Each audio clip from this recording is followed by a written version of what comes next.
বাংলাদেশ নাকি পাকিস্তান, ফাইনালের টিকিট কার হাতে উঠবে? একদিকে টানা জয়ে দুর্দান্ত বাংলাদেশ, অন্যদিকে শেষ মুহূর্তে ভয়ঙ্কর হয়ে ওঠা পাকিস্তান। এই ম্যাচে একটা ভুল মানেই শেষ। কে সামলাবে চাপ, আর কেই বা ভেঙে পড়বে? বাংলাদেশ বনাম পাকিস্তান সেমিফাইনাল মানেই বাড়তি উত্তেজনা, আর যখন ফাইনালের টিকিট সামনে তখন চাপটা কয়েক গুণ বেড়ে যায়। প্রথমে আসি বাংলাদেশের কথায়। এই টুর্নামেন্টে বাংলাদেশ ছিল প্রায় পারফেক্ট। টপ অর্ডার থেকে মিডল অর্ডার সবাই কন্ট্রিবিউট করেছে। বিশেষ করে পাওয়ার প্লেতে দ্রুত রান তোলা এবং স্পিন বোলিং, এই দুই জায়গায় বাংলাদেশ অনেক এগিয়ে।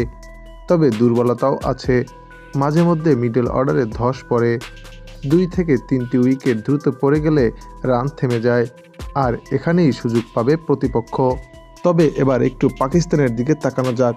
শুরুটা খুব একটা ভালো না হলেও টুর্নামেন্টের শেষ দিকে এসে তারা খুঁজে পেয়েছে সঠিক কম্বিনেশন। তাদের পেস আক্রমণ এখন অনেক বেশি শার্প, আর ব্যাটিংয়ে আছে ডেথ ওভারে বড় শট খেলার ক্ষমতা। তবে পাকিস্তানের বড় দুর্বলতা হলো কনসিস্টেন্সি।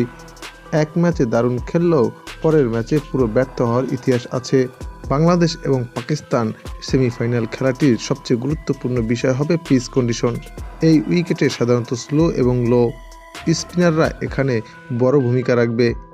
ব্যাটিং করতে গেলে শুরুতে সাবধানে খেলতে হবে, কারণ নতুন বলে কিছুটা মুভমেন্ট থাকতে পারে।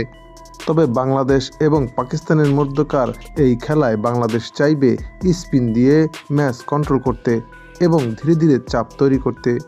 অন্যদিকে পাকিস্তান চেষ্টা করবে আগ্রাসী শুরু নিয়ে বাংলাদেশকে চাপে ফেলতে। যদি বাংলাদেশ আগে ব্যাট করে এবং 145 থেকে 50 রান তুলতে পারে, তাহলে সেটা হবে বাংলাদেশের জন্য দারুণ ব্যাপার।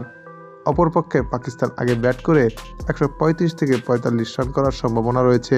এই ম্যাচটির ফলাফল হিসাব করলে বাংলাদেশই এগিয়ে থাকছে পাকিস্তানের কারণে, কেননা বাংলাদেশ অনেকটাই কনসিস্টেন্সি ধরে রাখছে। তবে পাকিস্তান যদি শুরুটা ভালো করে, তাহলে ম্যাচ পুরো উল্টে যেতে পারে। শেষ পর্যন্ত এই ম্যাচ হবে স্নায়ুযুদ্ধের চাপ। যে দল চাপ সামলাবে সেই সেমিফাইনালে যাবে। দর্শক, বাংলাদেশ জিতবে নাকি পাকিস্তান চমক দেখাবে, তা আপনিও জানাতে পারেন আমাদের এই চ্যানেলের কমেন্ট সেকশনের মাধ্যমে।